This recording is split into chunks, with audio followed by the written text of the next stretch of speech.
ಕಡೆಗಣಿಸಕ್ಕಾಗೋದಿಲ್ಲ. ಅದು ಕಾಂಗ್ರೆಸ್ ಇರಬಹುದು, ಬಿಜೆಪಿ ಇರಬಹುದು, ದಳ ಇರಬಹುದು. ಈ ಸಾರಿ ನಾನು ಯಾರ ಪರವಾಗಿ ಮಾಡ್ತಾ ಇದ್ದೀನಿ, ಯಾರ ಪರ ನನ್ನ ಮನಸ್ಸು ಹೋಗ್ತಾ ಇದೆ ಅನ್ನೋದನ್ನ ನಿಮ್ಮ ಹಂಚ್ಕೊಳ್ಳೋದಕ್ಕೆ ಬಯಸ್ತೀನಿ. ಕಾರಣ ಹೇಳ್ತೀನಿ. ಈ ಎಲೆಕ್ಷನ್ನಲ್ಲಿ ನಮ್ಮ ನಡುವೆ ಒಬ್ಬ ಹುಚ್ಚರು, ತುಂಬಾ ಹೆಚ್ಚು ಹುಚ್ಚನ್ನ ಬೆಳೆಸ್ಕೊಂಡಿರೋ ಒಬ್ಬ ವ್ಯಕ್ತಿ ನಮ್ಮ ಮಧ್ಯೆ ಬಂದ್ಬಿಟ್ಟಿದ್ದಾರೆ. ಆ ಹುಚ್ಚು ಮುಖ್ಯಮಂತ್ರಿ ಆಗಬೇಕು ಅನ್ನೋ ಹುಚ್ಚಲ್ಲ. ಯಾಕೆಂದ್ರೆ ಮುಖ್ಯಮಂತ್ರಿ ಆಗಿದ್ರು ಈಗಾಗಲೇ ಅವರು ಎಲ್ಲ ಹುದ್ದೆಗಳನ್ನು ನೋಡ್ಬಿಟ್ಟಿದ್ದಾರೆ. ಅಧಿಕಾರವನ್ನು ಅನುಭವಿಸಬೇಕು ಅನ್ನುವ ಹುಚ್ಚಲ್ಲ, ಅಧಿಕಾರ ಅನುಭವಿಸ್ಬಿಟ್ಟಿದ್ದಾರೆ. ಸಣ್ಣ ವಯಸ್ಸಿನಲ್ಲೇ ಎಲ್ಲ ಅಧಿಕಾರಿಗಳನ್ನು ನೋಡ್ಬಿಟ್ಟಿದ್ದಾರೆ. ಅವ್ರಿಗೆ ಬಂದಿರೋ ಹುಚ್ಚು ಒಂದೇ, ಬಡವರ ಬದುಕನ್ನು ಹಸನುಗೊಳಿಸಬೇಕು.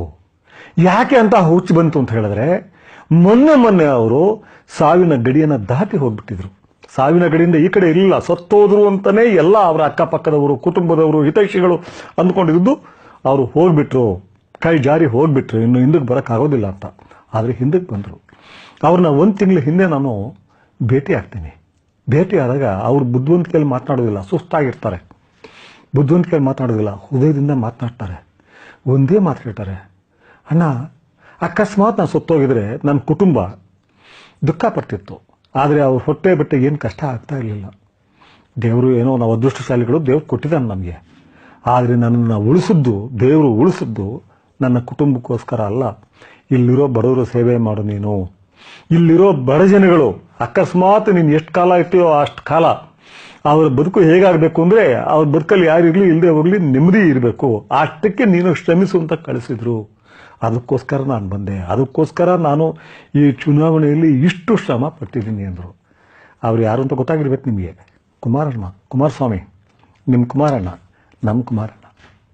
ಏಕೆಂದರೆ ಕುಮಾರಸ್ವಾಮಿ ನಾನು ಮೊಟ್ಟ ಮೊದಲು ನೋಡಿದ್ದು ಅವರಿಗೆ ಕೇವಲ 20 ವರ್ಷ, ವಿಜಯ ಕಾಲೇಜಲ್ಲಿ ಸ್ಟೂಡೆಂಟ್ ಆಗಿದ್ದಾಗ. ಅಲ್ಲಿಂದ ಇಲ್ಲಿವರೆಗೂ ಬಹಳಷ್ಟು ಜನ ಕೆಲವರು ಅದನ್ನು ನಾಟಕ ಅಂತ ಹೇಳ್ತಾರೆ. ಅವತ್ತು ನಾನು ನೋಡಿದ್ದೀನಲ್ಲ, ಅವತ್ತಿನ ವಿನಯ ಇವತ್ತೂ ಇದೆ. ಕೆಲವು ಸಾರಿ ದಾಷ್ಟ್ಯದಿಂದ ಮಾತಾಡೋಕೆ ಕಾಣಬಹುದು, ಅದು ಸಿಟ್ಟಿನಿಂದ ಬರೋದಷ್ಟೇ. ಬೇಸಿಕ್ ಆಗಿ ವಿನಯವಂತ, ಮಹಾವಿನಯವಂತ. ಈಗಂತೂ ಅವ್ರಿಗೆ ನನಗೊಂದು ಮಾತು ಹೇಳ್ತಾರೆ. ಅವರು ಒಂದು ಮಾತು ಹೇಳ್ತಾರೆ, ನಾನು ಏನು ಈ ಅಧಿಕಾರದಿಂದ ನಾನು ಏನಾಗಬೇಕು, ನನಗೆ ಆ ಅಧಿಕಾರದಿಂದ ಏನೋ ಸುಖ ಸಿಗುತ್ತೆ ಅನ್ನೋ ವಯಸ್ಸಲ್ಲ ನಂದು, ಅಥವಾ ಜೋರಾಗಿ ಸಂಪತ್ತು ಮಾಡಬೇಕು ಅಂತ ಏನಿಲ್ಲ. ಸಂಪತ್ ಬಗ್ಗೆ ನಾನು ಬಿದ್ದೋನೇ ಅಲ್ಲ, ನನಗೆ ಗೊತ್ತು, 10ರಿಂದ ನಾನು ನೋಡಿದ್ದೀನಿ ಅವ್ರನ್ನ.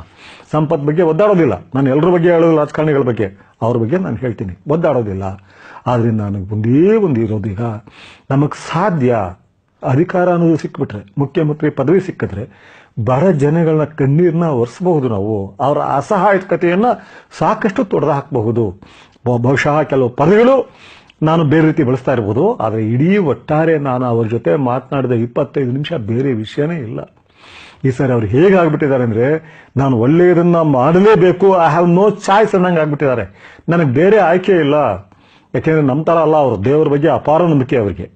ದೇವೇಗೌಡರ ಥರ ಹೋಮ ಹವನ ಯಜ್ಞ ಇದಕ್ಕೆಲ್ಲ ಹೋಗಲ್ಲ, ಆದರೆ ದೇವರ ಬಗ್ಗೆ ಅಪಾರ ನಂಬಿಕೆ ಚಿಕ್ಕ ವಯಸ್ಸಿಂದ. ಇಸ್ ಎ ಬಿಲೀಫ್ ಸಿಸ್ಟಮ್, ನಮ್ಮ ರೀತಿ ಅಲ್ಲ. ಸೊ ಅವ್ರಿಗೆ ಬಂದುಬಿಟ್ಟಿದೆ. ಅವರಿಗೆ ನನ್ನನ್ನು ಕಳಿಸಿರೋದೇ ದೇವರು ಒಂದು ಉದ್ದೇಶಕ್ಕೆ. ಆ ಉದ್ದೇಶ ಏನು ಅಂದರೆ, ಯಾರ್ಯಾರು ನಿರ್ಗತಿಕರಾಗಿದ್ದಾರೋ, ಅಬಲರಾಗಿದ್ದಾರೋ, ದುರ್ಬಲರಾಗಿದ್ದಾರೋ ಅವ್ರ ಬದುಕಿಗೋಸ್ಕರ ನೀನು ಹೋರಾಡು ಅಂತ. ನಾನು ಹೋರಾಡ್ತೀನಿ. ನಾನು ಅವ್ರಿಗೆ ಮಾತನಾಡಿದ್ದೆ ಅವರ ಆರೋಗ್ಯದ ಬಗ್ಗೆ. ಯಾಕೆಂದರೆ almost it has become 1 man army. ದೇವೇಗೌಡರು ಹೋಗ್ತಾ ಇರ್ತಾರೆ, ಹೋಗಿ ಅವರದೇ ರೀತಿಯಲ್ಲಿ ಅವರದೇ ಪ್ರಬುದ್ಧತೆಯಲ್ಲಿ ಮಾತನಾಡ್ತಾ ಇರ್ತಾರೆ. ಆದರೆ ಜನಗಳು ನೋಡಕ್ಕೆ ಒದ್ದಾಡ್ತಿರೋದು ಕುಮಾರಣ್ಣವ್ರನ್ನ. ಅದು ಅವ್ರು ಹೇಳ್ತಿದಾರಲ್ಲ, ನಾನು ನಿಮ್ಮ ಮನೆ ಮಗ ಆಗಿರ್ತೀನಿ ಮುಖ್ಯಮಂತ್ರಿ ಆದಮೇಲೆ ಅಂತ. ಅದು ಯಾವುದೂ ಕೂಡ ನಾಟಕೀಯ ಸಂಭಾಷಣೆ ಅಲ್ಲ, ನಾಟಕೀಯ ಮಾತುಗಳಲ್ಲ, ಹೃದಯದಿಂದ ಬರ್ತಾ ಇದೆ. ಈ ಜನ ನಂಗೊಂದು ಮಾತು ಹೇಳ್ತಾ, ಅವರ ಒಂದು ಮಾತೇನು ಅಂದರೆ, ನುಡಿಗಟ್ಟೇನು ಅಂದರೆ, ಒಂದ್ಸರಿ 3 ಜನ ಸೋತ್ಬಿಟ್ರು, ದೇವೇಗೌಡರು, ರೇವಣ್ಣ, ಕುಮಾರಣ್ಣ. ಸೋತ ದಿನ ಸಾಯಂಕಾಲನೇ ಮಾತನಾಡಿದೆ. ರಿಸಲ್ಟ್ ಅನೌನ್ಸ್ ಆಯ್ತು 5 ಗಂಟೆಗೆ. 8 ಗಂಟೆ ಹೊತ್ತಿಗೆ ನಮ್ಮ ಕಬಡ್ಡಿ ಬಾಬು ಮನೇಲಿ ಮಾತನಾಡಿದೆ. ಏನು ಕುಮಾರಣ್ಣ ಹೀಗಾಗೋಯ್ತು ಅಂದರೆ, ಅವ್ರು ಹೇಳಿದ್ದು ಏನು ಗೊತ್ತಾ, ಆ ಮುಖದಲ್ಲಿ ನಗು ಕೂಡ ಹೋಗಿರ್ಲಿಲ್ಲ. ಅಣ್ಣ, ಹೋದ್ ಸಾರಿ ನಮ್ಮ 3 ಜನ ಆತ್ಕೊಂಡಿದ್ರು, ಕೈ ಹಿಡಿದಿದ್ರು. ಈ ಸಾರಿ ಬೇಡಪ್ಪ ಅಂತ ಬಿಟ್ಟವ್ರೆ, ಮುಂದೆ ಹಿಡಿತಾರಣ್ಣ ಜನ, ನನಗೆ ಗೊತ್ತು. ಏನೋ ನಾವು ಸರಿಯಾಗಿ ಅವ್ರು ಅಂದ್ಕೊಂಡ ರೀತಿ ನಡ್ಕೊಂಡಿಲ್ವೇನೋ. ಇದೇ ಪದಗಳನ್ನ ಹೇಳಿದ್ರು ಅವರು. ಈ ಪದ ಆತ್ಕೊಂಡಿದ್ರು, ಕೈ ಹಿಡ್ಕೊಂಡಿದ್ರು, ಜನ ಕೈ ಹಿಡಿತಾರೆ, ಈಗ ಬೇಡ ಅಂತ ಹೇಳಿದ್ದಾರೆ ಅನ್ನೋ ಪದಗಳು ನಂದಲ್ಲ, ಅವ್ರದ್ದು. ಇವತ್ತಿಗೂ ಕೂಡ ಅವ್ರು ಹೇಳೋದು, ಜನ ನನ್ನ ಕೈ ಹಿಡಿತಾರೆ ಅಂತ ನಂಬಿಕೆ ನನಗಿದೆ. ಈ ಸರಿ ಆತ್ಕೋತಾರೆ ನನ್ನ. ಆ ಪದಗಳು ಬರುತ್ತಲ್ಲ, ಆ ಪದಗಳು ಬರೋದು ಹೃದಯದಿಂದ. ಯೋಚನೆ ಮಾಡಿ ಮಾತನಾಡೋ ಗ್ರಾಂಥಿಕ ಪದಗಳಲ್ಲ ಅವು, ಬುದ್ಧಿವಂತಿಕೆಯ ಪದಗಳಲ್ಲ.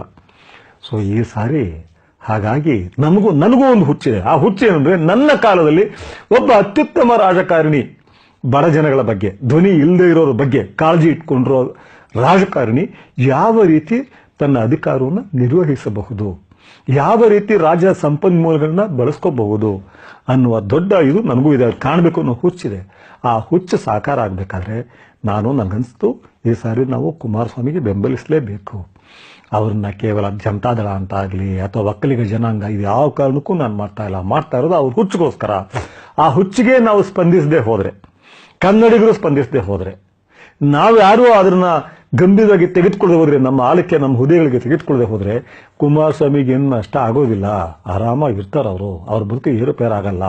ಆದ್ರೆ ನಷ್ಟ ಆಗೋದು ಕನ್ನಡಿಗರಿಗೆ.